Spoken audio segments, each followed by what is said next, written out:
Hey guys, Bryce Tubbs here. Today I just want to talk about a bookkeeping business at home, like what most people don't know when starting their business from scratch and when they're working from home. So I'm going to kind of talk a little bit today about the principle of doing the work you don't like doing in order to do the work that you do like doing. So you might notice I am a little bit fresh off a dance social. So I got to go salsa dancing this weekend. So I got my wristband. I just came back. I'm super tired, but I wanted to take the time to share this video with you to make sure that you know exactly what you're getting into and maybe give you guys some tips that I wish that I had known when I first got started. So most people, when they have developed a skill and they really like doing something, they start a business to do that thing. What that means, like, let's say for example, you love making knickknacks, or you love doing some welding, right? Then you start a welding business because you like welding. But then what you soon find out is that you're not actually doing welding for the first 3 to 6 months of that business, right? Now, a lot of people get very discouraged and disgruntled with that, and they just really fizzle out, right? And it's not that that's a bad thing, that's hard that they weren't able to do the thing they wanted to in the beginning. It's just they were unprepared or did not really think about it. So for example, I have a friend, and he loved playing guitar, right? He would, play in his free time. He would, play a couple concerts here and there. And then one day he said, I should start making some money at this, right? So he said, why don't I just start teaching guitar lessons? Why don't I have a guitar school? And what he thought was he would just play at different places and people would want to learn the skill set from him, and then he'd be able to go and fill up his clientele and be able to just play guitar all day. And the first thing I told him was, dude, that's a great goal, but just understand that it's not just gonna be you playing guitar and then people are gonna want to do lessons with you. If you're only charging $100 per lesson, $200 you got to know exactly how you're charging for these lessons, how are you getting people to know you exist, how are you doing your sales consultation to get them to want to pay a higher than average amount of money, who are you going to be teaching guitar to, all these little things about business that he hadn't really thought about. He said, I'll just figure that out later, right? I don't really care. I just want to play guitar. I want to focus, right? And, giving him credit, he did last a little bit longer than what, most people do. He lasted for about 7 months of trying, right? So he'd be playing guitar, he took up, playing at multiple churches, and then after each, either service, and he'd ask the pastor if he could go on stage, just kind of promote his, just tell a couple people about it. And he would do that, but then he wouldn't really know how to do the sales call. He wouldn't know how to follow up. He didn't really try and, really sell the lessons for much. And he just kind of fizzled out, because eventually he's like, man, I got into this thing so I can play guitar, not so I can have a business. And, that's just kind of what happens to most people. Now, let's say you're an accountant or a bookkeeper watching this, right? And you love accounting, you love bookkeeping. Now, when you start a business, you got to understand it's not just you doing accounting, because if you don't have any clients, there's nothing to account for. So the first thing you have to be thinking about is, how can you do a couple things? One sec, I have my notes. So number one, the moral of the story is you need to be doing the stuff you don't want to be doing first, right? That's the marketing. That's the thing about the pricing. That's the, sales. When I say sales, it doesn't mean you have to be high pressure closer. You have to have all these Jedi mind tricks that you use. It's more, you just need to know what is the path to get in front of the right person that you want to work with. And generally, the closer they are to you in the beginning, the easier it is to get them to want to work with you, and the less selling you actually have to do. So, for example, idea number one, right? How can you go and get in front of people that are going to pay you for your accounting and bookkeeping services, especially if you're just starting out? Number one, so I would go to all the owners of the local businesses that you're already shopping at. So let's say that you have a local grocery store, or maybe you go to a local gym, or a church, or you go to a lot of different places you can go to, right? Yoga studios, bookstores, right?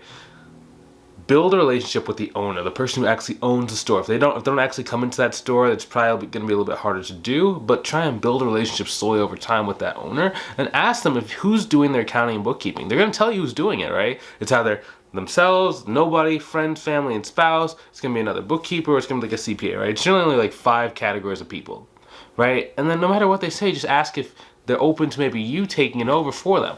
Oftentimes, if you have that relationship built with them, they're actually going to do that, right? That can be your dentist, it can be your veterinarian, it can be your spa, your salon that you like going to. There's endless opportunities, right? Everyone needs a bookkeeper. Everyone needs an accountant. It's just most of the people you're going to come in contact with either already have it or they don't really understand why they need it, and that's why they don't have it in place. You just have to go and put in that work to go get your first 1 to 3 clients, and everything else gets really easy from there. A good example is like Nicole, right? So when she first got started, she was switching industries. So she actually came from like real estate, right? And she was like, I don't really know what are the things I need to be focused on in order to go and grow. And I just say, so this is kind of what we do, right? So I have like a private mentorship program I take people through who want to grow their accounting and bookkeeping business. And basically inside of it, we take you through like a 4-step process to be able to, get the business, both the revenue goals that you want as well as the lifestyle goals. So you don't really have to be spending a million hours, making $10,000, $15,000, $20,000 per month inside it, right? So you can really have more of a passive lifestyle. So you can like spend time with your kids. You can go on vacation without having to worry about your income dropping. You can go through like recessionary periods without feeling like you're gonna lose your job or without losing all your clients. It's very, very consistent and stable. But I took it through those 4 steps process, right? And the first thing that we did was, hey, we go through all of the businesses in our local area that she's ever either been to, that she's ever talked to the owner, that she's ever, come in contact with. And we have a really structured way for you to be able to get in front of them, get them to want to work with you, and then go, right? So she got to about $11,000 per month. Technically, it was about $11,400 per month in about 37 days of working together, right? But that's the main thing. That's the main strategy she used. She just went to all the local businesses in the area, and then she just talked to all the owners, got them interested in her service, and then they started working with her. It's not all the businesses in the local area, but she had a really good portion of them. I think she took about 5 businesses total to get to $11,400 per month. So not a huge amount of clients, but that's kind of our strategy. We go after a low number of clients who pay us a really high amount of money per month, generally between like $500 to $5,000 per month. So it's a lot easier for us to maintain those client relationships, take it really seriously, and then like be able to live the life that we want.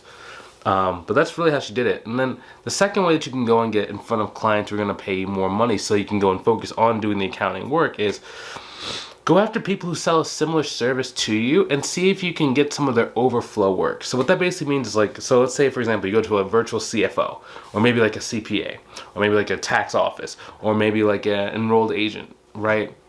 And you say, hey, maybe you offer tax planning, and they offer tax planning, but they're just overwhelmed with the demand they have. Maybe you offer bookkeeping, and they just have too many people who want to do their books, right? And you just ask them, hey, can I help you guys out, right? And you basically are getting what's called subcontracting. So they're subbing the work out for, say, like $200 per hour, right? And then you're charging them somewhere between, 0 to 200 to do the work for them. So as long as they're making a margin, this distance in between is the distance above your price is what they're going to be making. Below this price is kind of the profit margin you're going to be making, right? So let's say that they're selling the work out for like $200 an hour because they're like a CFO and they're super, super exclusive. And they only work with the top people, right? And you go to that CFO and you say, hey, I generally charge about $100 an hour, right? And that CFO is like, okay. So the CFO is profiting about $100 per hour, but they're doing none of the work, right? You're doing the work and you're profiting about $100 per hour. And it's just so much easier to kind of work like that. Now, not a lot of businesses are going to want to do that in the beginning, right? Especially if you don't have a lot of clients, that you don't really know how to present yourself well, right? But it is an option that if you're willing to put in the work, it is very easy for you to start getting, 1 to 2 of those clients. And then once you have that, now you're in a really good financial position to be able to grow the business and focus on the stuff that you love. A good example of this is like Kalistas. So funny, actually, Kalista used to watch these YouTube videos, right? So she clicked on like the link inside the description, then she booked a call with me to see if I can help her out. And, at the place that she was at, she was trying to grow, right? Because she really wanted to start her own business. Hey, so back to what we were saying. So the thing with, so my memory card kind of like went out. So I had to go and get a backup to the backup memory card. So just kind of coming in. So the thing with Kalista, like she never really done it before. Like she was trying to figure it out on her own, but it just wasn't quite working because it's not the most like straightforward when you're starting out. Like there's a million different things you can do to grow your business or to try and make things work. So she started watching some YouTube videos. She like saw the link inside the description. She booked a call with me to see if I can help her out. And basically what we did, right? So for her, she made a list of all different people who could potentially subcontract some work out to her, right? So that is like a bunch of CFOs inside the area, some CPAs, some tax preparation businesses, right? And she reached out to each of them. Like, I give you guys like a message script so you know exactly what to say to those different partners.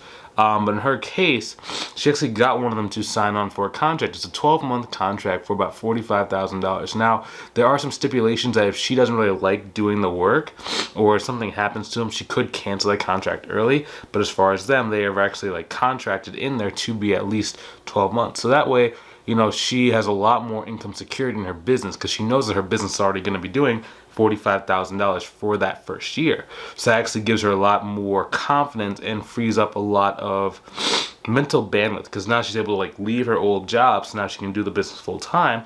Now she has extra time to grow it even further and further and further, and she's doing the work that she loves. So now she has her time back, she's making money, and she is on the right path to keep going, getting more towards that $10,000, $12,000 per month mark.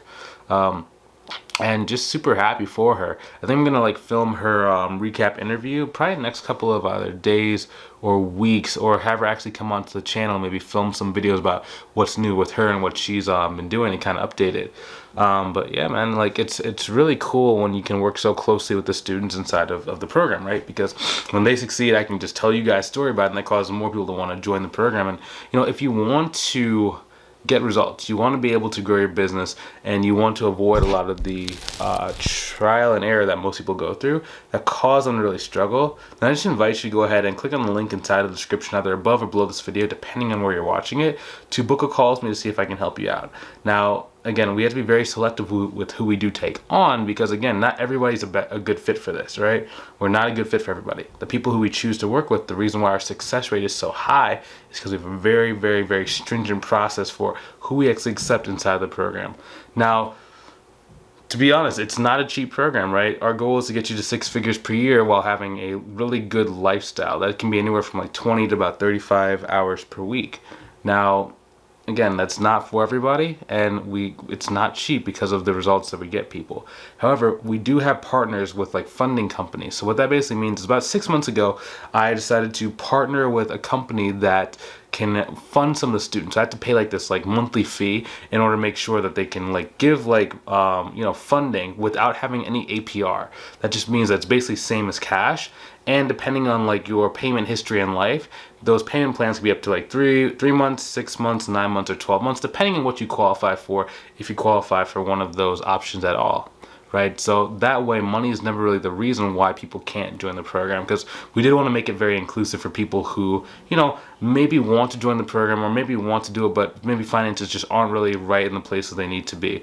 So if that makes sense and you're interested in like learning more and seeing if I can help you out, click on the link inside the description. At the very least, you might qualify for funding, and you know, it doesn't have to come directly out of your pocket right away, and you have long repayment terms. So if that's you, I'd love to see you on the call. Love to see if I can help you out. And I will talk to you soon, and I will see you later. Have a great rest of your day.